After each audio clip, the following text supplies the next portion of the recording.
Reka nongere mfate umwanya mbasuhuze nizera ko meze neza mwese mukurikira Inkomoko TV n'abandi mujya mwinteresa kuri Rwanda Born TV mwese twizeye ko mumeze neza aho muri. Twongeye kubana Pascal mu kiganiro. Pascal meze neza? Ndakomeye n'abadukurikiye bose reka tubifurize ibihe byiza aho baherereye bakomeze bakunda ibiganiro byacu. Yego uyu munsi tugiye kuganira ku matora y'Uburusiya twatwijeje abantu bushize ko tuzayagarukaho. Amatora mu Burusiya warayakurikiye ese kuki ubona amatora ahangayikishije bimwe mu bihugu byo kwisi? Nkuko twari twabikozeho ikiganiro bushize tubwira abantu ko tuzababwira cya tukagaruka ku matora namara kuba muri iyi weekend ishize no kuvuga guhera ku munsi wo kuwa gatanu kugera ku cyumweru mu gihugu cy'Uburusiya. Rero abantu bakaba miliyoni 100 bose bitabiriye amatora ya perezida, nubwo bamwe bo mu burengerazuba bw'isi batabura kuvuga ko yari amatora yabaringa cyangwa yarangiye, ariko na amatora yabaye anasiga Vladimir Putin mu buryo budatunguranye n'ubundi yongeye gutsinda, nubwo wenda mu bakandida bagera kuri 4 bari bahanganye nawe n'ubundi harimo abatarabonye n'amajwi. Ni ibintu wibaza ukavuga utariko ibintu bishoboka bite, ariko icyo tugiye kwitsaho cyane nicyo warumbajije ubundi uburengerazuba bw'isi cyangwa isi yose kubera iki hanze amaso ibyari amatora. Icyambere ni uko ari amatora yagombaga kwerekana cyangwa n'ubundi agomba kwerekana icyerekezo cy'imiyoborere y'isi muri rusange. Twagiye tubona Vladimir Putin n'Uburusiya barushaho kugenda bagira imbaraga cyane cyane mu kwigarurira bimwe mu bihugu byo muri Afurika ndetse n'ibindi bimwe by'Iburayi no muri Aziya. Tukavuga tuti wenda umenye uko manda igiye kurangira, ariko uyu munsi yongeye gutsindira indi manda. No kuvuga ko rero abo bose bavuga ko amatora ari ayabaringa nabatewe ubwoba n'ubundi n'ibinagiye gukomeza gukora Vladimir. None ari amatora kuki abahangayikishije n'abantu bose ubona bayakurikiye, ariko mu nk'amatora y'igihugu cya Ghana nta kintu batubwiye kuki mu Burusiya tuyakurikiye? Kuri iyi si yaba umuntu ufite amakuru cyangwa utayafite, iyo tugiye muri geopolitike ni impande ebyiri muri iyi si. Hari uruhande rw'uburengerazuba n'uburasirazuba, kapitalisme, komunisme. Uburusiya rero nk'igihugu twavuga ko ari cyo cya kabiri, nicyo gihugu bavuga cya kabiri cy'igihanga ku isi, nubwo kurankinga ibihugu wenda buri wese yabirankinga ukwe, ariko Amerika, Leta Zunze Ubumwe za Amerika bazita iza mbere, Ubushinwa n'Uburusiya bikaba biri aho ngaho mu mwanya wa kabiri cyangwa wa gatatu. Ni igihugu rero gikomeye kigira impinduka mu cyerekezo cy'imiyoborere y'isi, ariyo mpamvu buri wese aba hanze amaso ibigomba kuberayo. Si n'amatora ya perezida gusa, akantu kose kavutse mu Burusiya gakurura amahanga yose akaza kureba akavuga ati ni iyihe mpamvu biriya bintu biri kuba kubera iki. Niyo mpamvu rero ubundi kuki Putin nta mukandida n'umwe afitiye ubwoba, ubwo ntibigaragaza ko ayo matora ubundi nta n'aba ahari? Ni amatora abantu bita yabaringa nk'uko twari tuvuzeho mu kanya ko kandi ugiye kubireba Putin uyu munsi amaze imyaka 25 muri iki gihugu ari umuyobozi, kubera ko yinjiye mu buyobozi mu mwaka w'1999 hari hariho perezida Boris Yeltsin. Uyu mugabo Vladimir ubwo rero yari intasi ya FSB ni icyahoze ari KGB rero ni Kirusiya, ariko mu Cyongereza ni FSB cyangwa se bivuga Federal Security Service. Ni ikigo cy'igihugu gishinzwe umutekano, nicyo rero yakoreraga ubwo yinjizwaga muri guverinoma y'Uburusiya. Kuva icyo gihe rero muri 1999 kugera uyu munsi mu myaka 25 amaze, ukuyemo wenda imyaka 4 ya Dmitry Medvedev 2008-2012, usanga iyo myaka yose ni imyaka yari yiganjemo kongera gusubiza ikuzo igihugu cyahoranye, kandi ubona ko ari ibintu gifitiye inyota, binatera impamvu yo kwanga kuva ku butegetsi nk'uko abantu bamwita umunyagitugu, nubwo bamwe bamwita umunyagitugu mwiza. Ubundi Putin Abarusiya bamwe bamuhaye umushahara asanzwe ahembwa yava ku butegetsi, ko bigaragara ko hari ikindi kintu ashaka abantu bataramenya. Vladimir no kuvuga ngo ashobora no kuzarinda apfa ari umuntu ugifite inyota y'ubuyobozi. Ni inyota aterwa no kubona Uburusiya atari cyo gihugu cya mbere ku isi.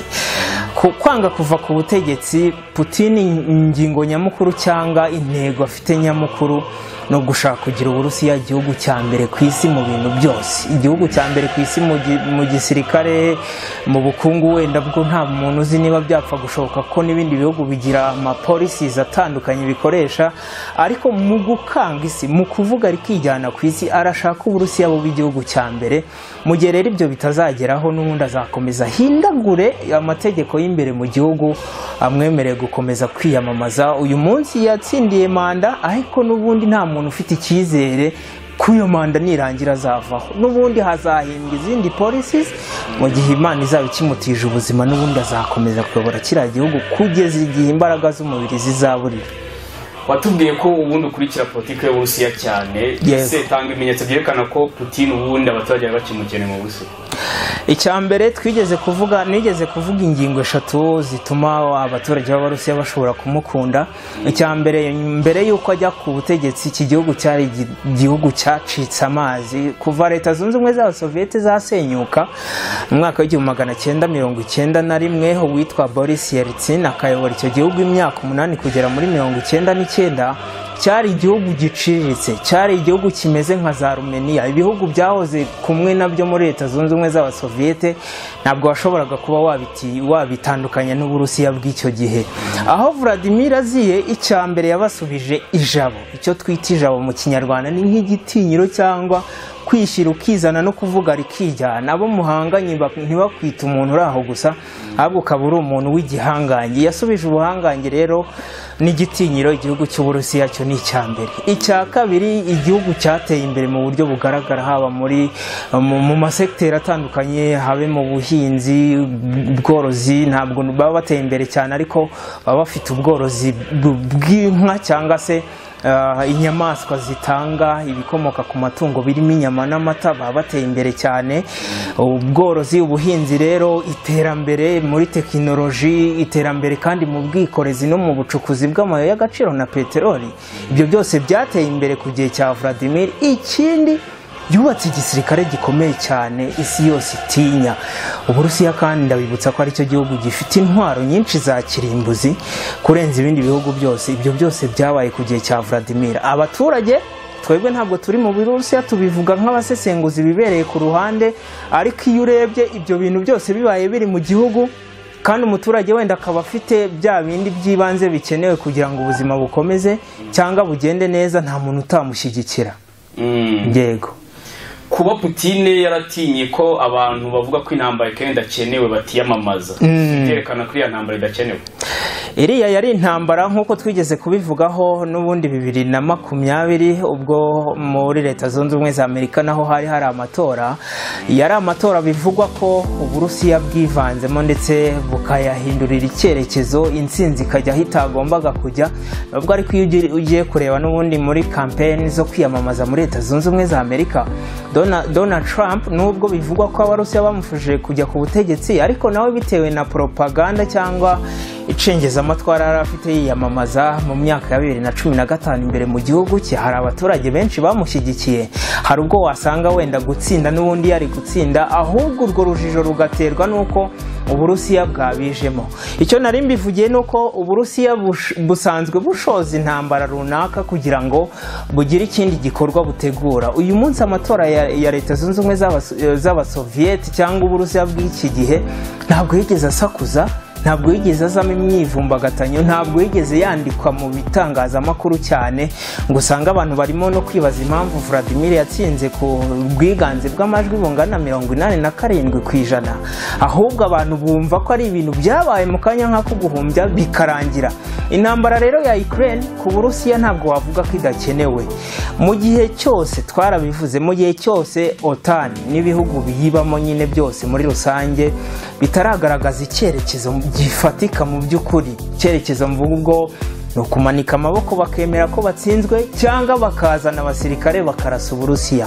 Mu gihe ibyo bitaraba, intambara izahora, kubera ko Vladimir wahora avuga ko intambara ya Ukraine yayishoje mu rwego rwo kubuza kiriya gihugu kwerekeza mu muryango w'ubufatanye mu gutabarana mu bya gisirikare hagati y'ibihugu biri mu majyaruguru ya Atlantique, ari byo bita OTAN. Putin azwiho nk'umuntu ukunda kuvogera ubusugire bw'ibindi bihugu. Yego. Se azakomeza uwo mujye muri manda? njyewe ntabwo iyo ngingo nemeranya nayo cyane, usibye wenda nko kuri no Ukraine nabwo igiye kureba usanga mu burengerazuba bw'isi aribo bakora ibyo bintu warumbajije. No kuvuga ngo igihugu cy'Uburusiya usibye gushoza intambara muri Ukraine, ikindi gihugu bigeze gushoza intambara ni igihugu cya Georgia mu myaka za 2008, ikindi gihugu bigeze gutera ubwoba nubwo batagiteye ni igihugu cya Lithuania mu gihe nacyo cyari kivuze ko gishobora kwerekeza muri OTAN, baza kigabaho ibitero by'ikoranabuhanga bahagarika ubuzima bw'igihugu mu minsi mikeya yo kubereka ko byose bishoboka, ni nko kubaha agasopo. Ibyo ngibyo rero ni ibintu byagiye bigaragazwa ko biba bifite impamvu ifatika, bitandukanye n'ukuntu Amerika izigashinga ishami ry'igisirikare ku mugabane wa Afurika, ubwo ni AFRICOM, ariko ugasanga icyo gisirikare kibereyeho mu gufasha mu kujyana imitungo y'abanyafurika muri ibyo bihugu byo mu burengerazuba bw'isi, by'umwihariko Amerika. Twagiye tubibona intambara zo mu bihugu byo muri Sahel, twagiye tubibona mu Barabu, ubuhirikwa ry'ubutegetsi, byose byabaga ari ibintu bishingiye ku gisirikare cyo mu burengerazuba bw'isi.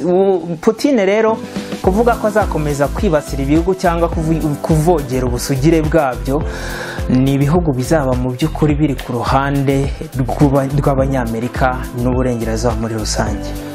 Ubwo twizeye ko agiye kubana ibihugu neza nta politiki ibihugu, ni ukuvuga ngo ibihugu byose bishobora kuba ari ibikoministe azabana nabyo neza. Baravuga ngo uburengerazuba bw'isi ideoloji zabo ni iza gikoroni, ni ideoloji zo gukoroneza. Ibitekerezo byabo biba biri mu kwigarurira igihugu bakakiyobora mu buryo wenda butagaragarira amaso ya buri wese, ariko bakakiyobora.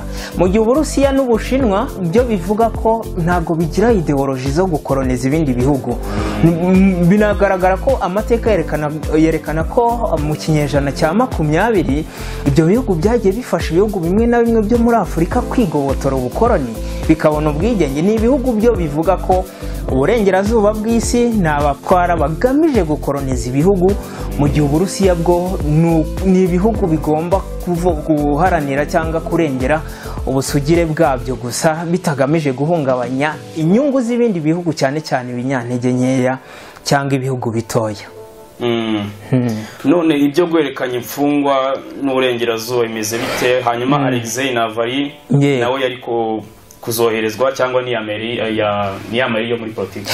Amayeri yo muri politiki ariho, ariko ibi bintu Vladimir ubundi dukwiye guterwa ubwoba no kuba atarabitangaje mbere y'amatora, nakaba bitangaje nyuma y'uko bigaragaye ko yatsinze amatora.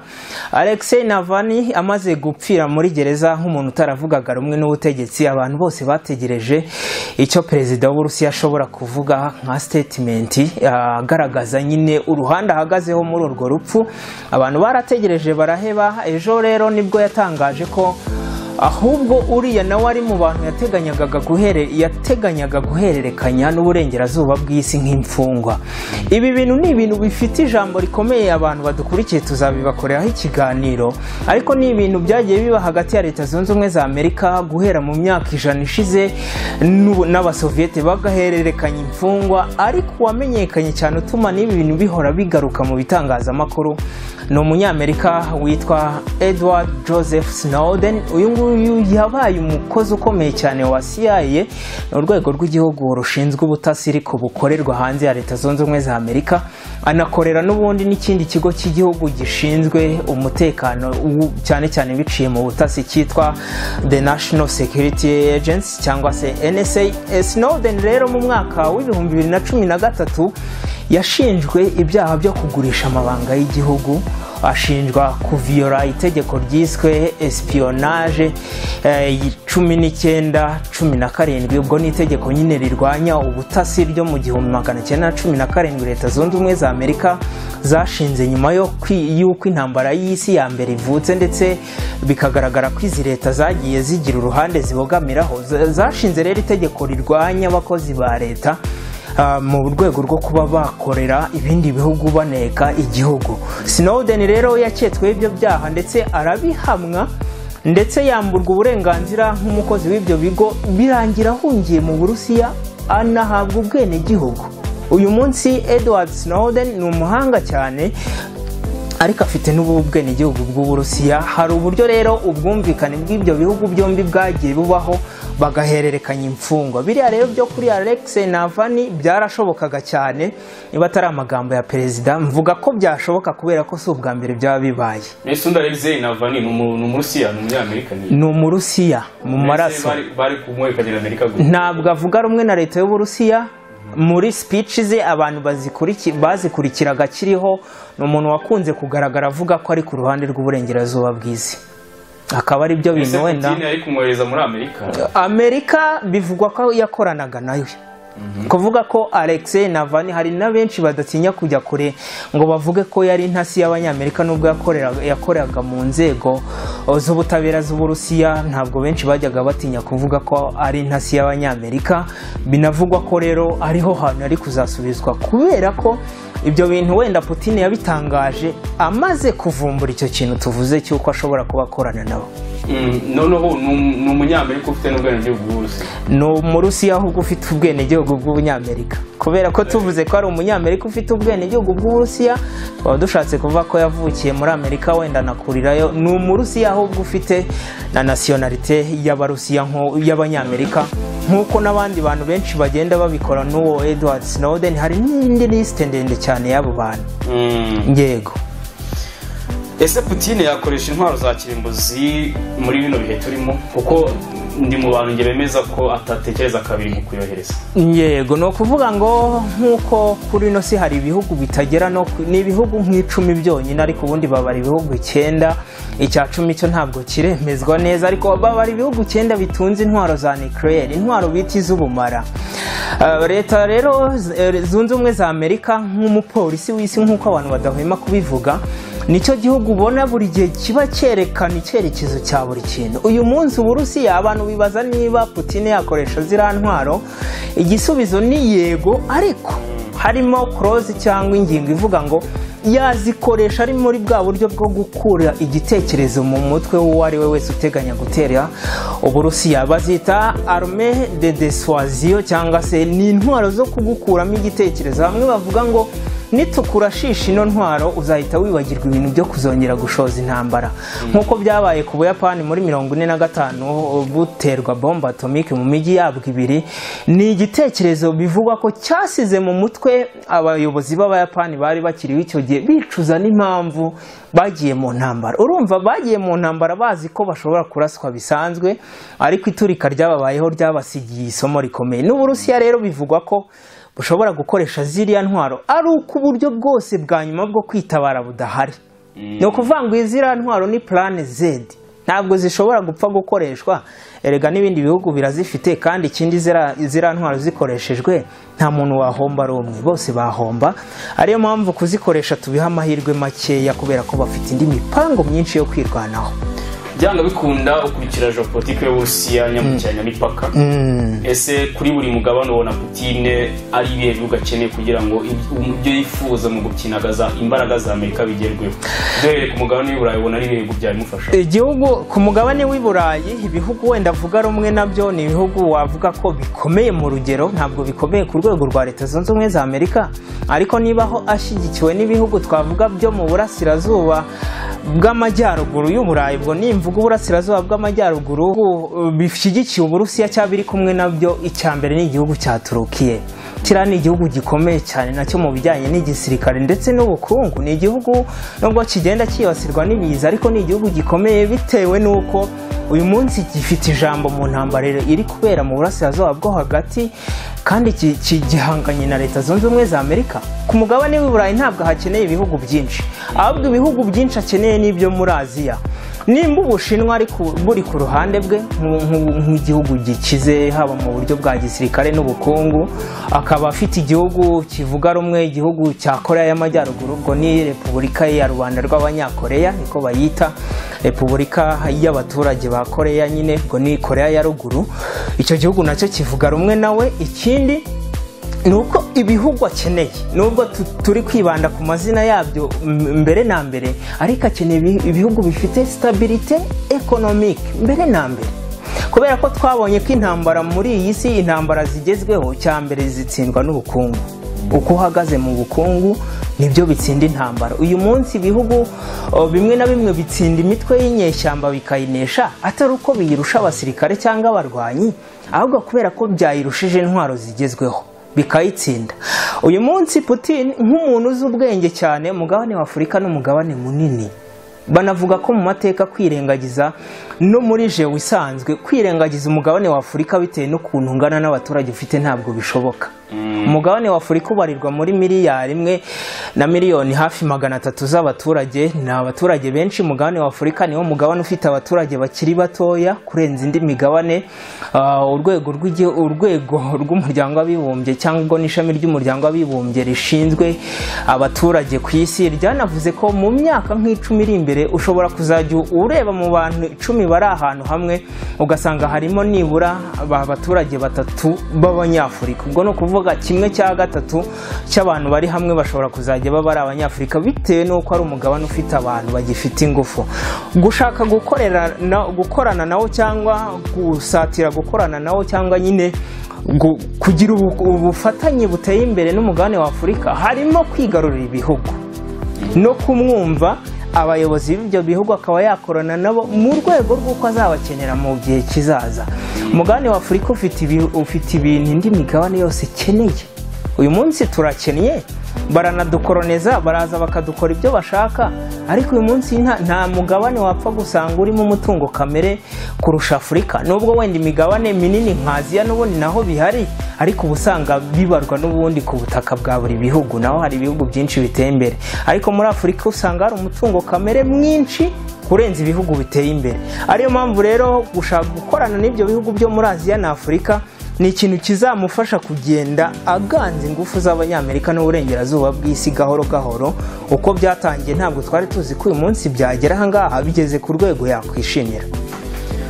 Ko bigaragara ko Putin gukonvenka Abanyafurika ngo bamufashe mu guhangana na Amerika bizagorana igihe utabaha fandi, igihe urubyiruko rw'Abanyafurika rutarumva ko ibura ariho hari ubuzima gusa. Yego. Donc nako bafata kwiburayi wabo ubuzima cyane. Uyu muntu yateye imbere ngo ajya kubiburayi. Putin azabigusanya gute kubyo n'umuntu utera imbere ajya kubimoso? Moscow ni mu Burayi, cyo ni cyambere. Ni mu Burayi nubwo wenda iyo tuvuga wenda Moscow ni Burayi geographiquement ariko sawa. Yego. Sawa. Ni igihugu kinini, igihugu gifite abaturage bakeya cyane ujyanyije n'ubutaka. Buri ikintu cyambere kigoye no mu Banyafurika kuba nyine yabakonvenka nk'uko bivuga. Icyambere ni iyi myaka myinshi cyane y'ubukoroni bw'uburengerazuba bw'isi. Kugeza uyu munsi byonyine ikitwa inzitizi z'ururimi hagati y'Uburusiya na Afurika ni ikintu gikomeye cyane. Kuba muri Afurika abantu batashobora kuvuga cyangwa bumva Ikirusiya mu buryo bworoshye nk'ururimi gakondo rw'imbere mu gihugu ni ibintu bigoye.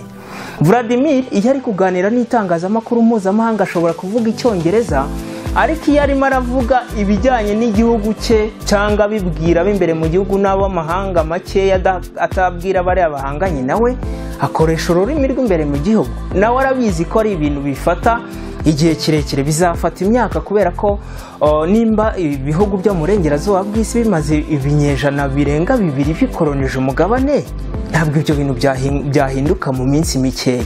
Icyakora Putin yatangiye iyo transition, ariko ntabwo ari uzabirangiza kubera ko azapfa bitararangira, kubera ko ni ibintu bizafata igihe kirekire. Yego.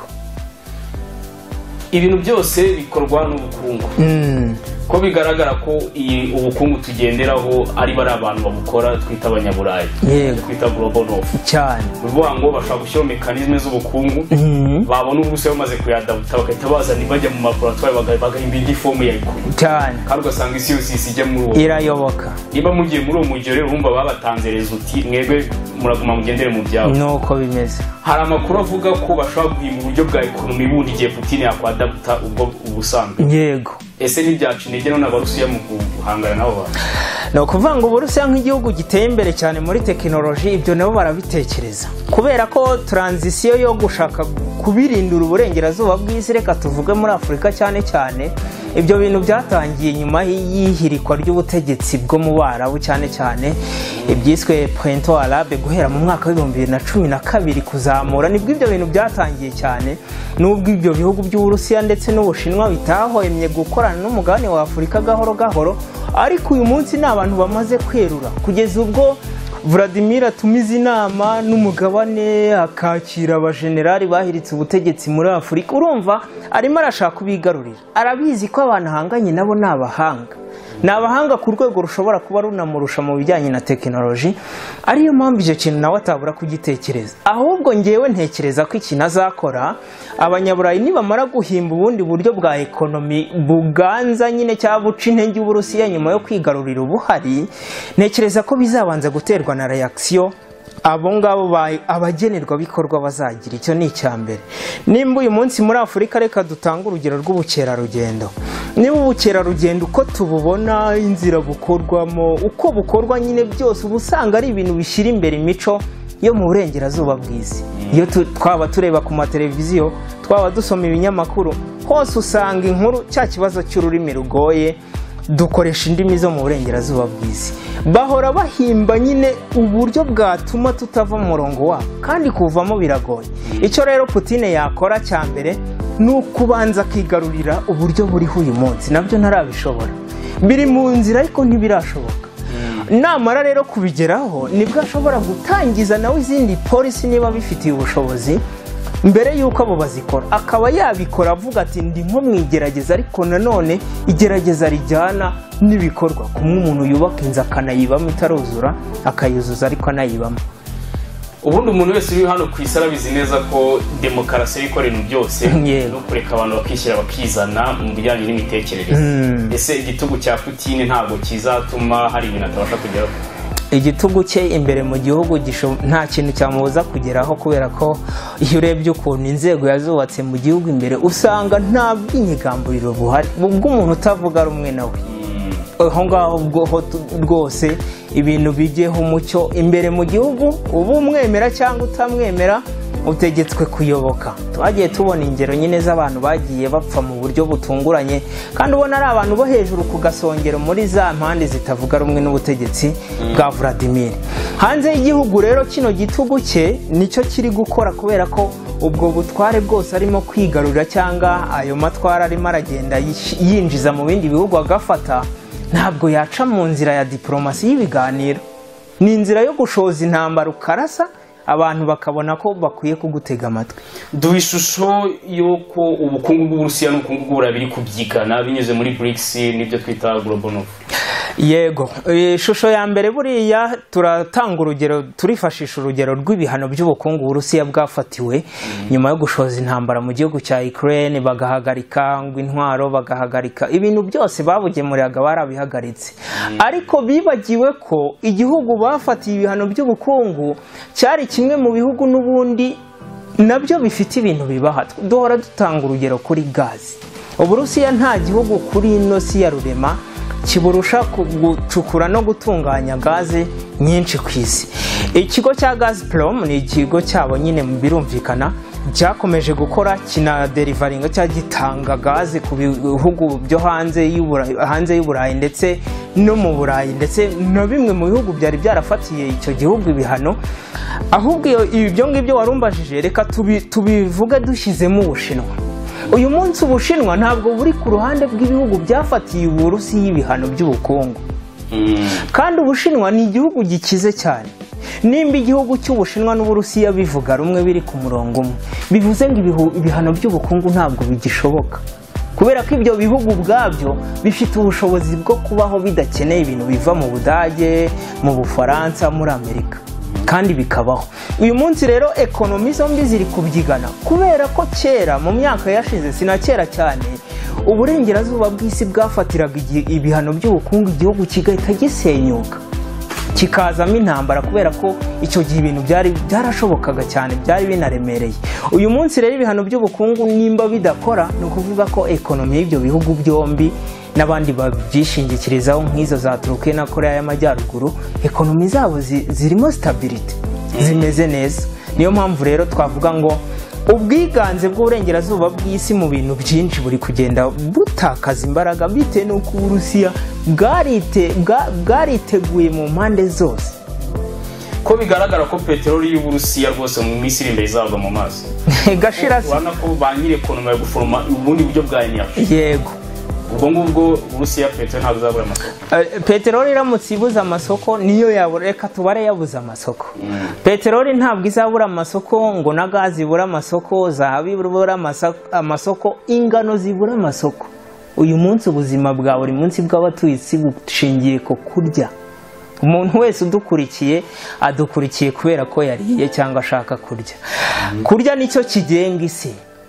Uyu munsi Uburusiya buri mu bihugu nka 2 cyangwa 3 bya mbere bigemura ingano nyinshi ku isi. Ubwo rero uyo peteroli umushinga wayo uzaba waguye mu mazi bavuga ko bagiye kuyifatirana muri izo ngufu nkeya cyangwa muri uko gutsindwa kw'imihindagurikire y'ubucuruzi bujyanye n'ibikomoka kuri peteroli. Uburusiya nabwo buzahimba politiki ishingiye ku byo kurya, kubera ko nta kindi gihugu gifite ubushobozi bwo kuzabona ibyo kurya kigemurira ibindi bihugu nk'uko Uburusiya bwabigenzaga. Bivuze ngo azaba ari one situation. Abo ngabo bazareba bavuge bati ariko se gukomanyiriza kira gihugu mu bijyanye na peteroli nacyo nigikomanya mu bijyanye n'ibiryo bizagenda gute? Bo bazareba aho bakungukira hanyuma babyihorere. Ese nyuma yuko Putin atsinze amatora Ukraine azayamaho cyangwa azaguma yibe ingano? Putin yatsinze amatora, ariko gutsinda amatora kwe ntabwo bivuga ko wenda intambara yahita yireka, kuko ntabwo yayishoje kugira ngo abone amajwi. Yayishoza atayishoza ntabwo yari kubura gutorwa cyangwa gutsinda amatora. Ahubwo bino bihugu byo mu burengerazuba bw'isi biri kwishyira hamwe ubona ari byo bifite urufunguzo rw'intambara y'Uburusiya na Ukraine. Duhora tubivuga, OTAN cyangwa se uwo muryango, kwinjira muri OTAN kwa Ukraine nicyo cyateje intambara. Kuyigabaho ibitero no kuyitwarira tumwe mu duce, ibyo byose byari ukuyereka ko bishoboka ko kujya muri OTAN bifite ikiguzi cyo kwishyurwa. Gushaka rero kurangiza intambara bishingiye ku kuba ibyo bihugu na Ukraine irimo, nyine ibyo bihugu bishyigikiye na Ukraine irimo, byagira gutya bikerekana uruhande biriho, bikavuga biti turayamanitse, igitekerezo cyo kujya muri OTAN turakiretse. Mpamya ko icyo gihe intambara ishobora guhagarara, cyangwa se tugiye kurasana n'Uburusiya, utsinda ubwo azasigarana ijambo, kuko umuntu watsinze intambara niwe ushyiraho amategeko.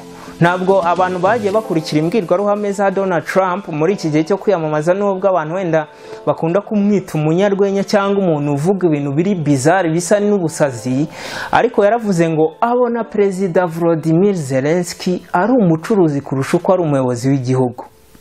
Ibyo yabivugiye ko uyu munsi Zelensky kuva yaterwa yagiye arira kohererezwa inkunga, agahabwa ubufasha bwa gisirikare, ubw'intwaro, ubw'iki, ariko abantu bareba ibyo bintu yahawe.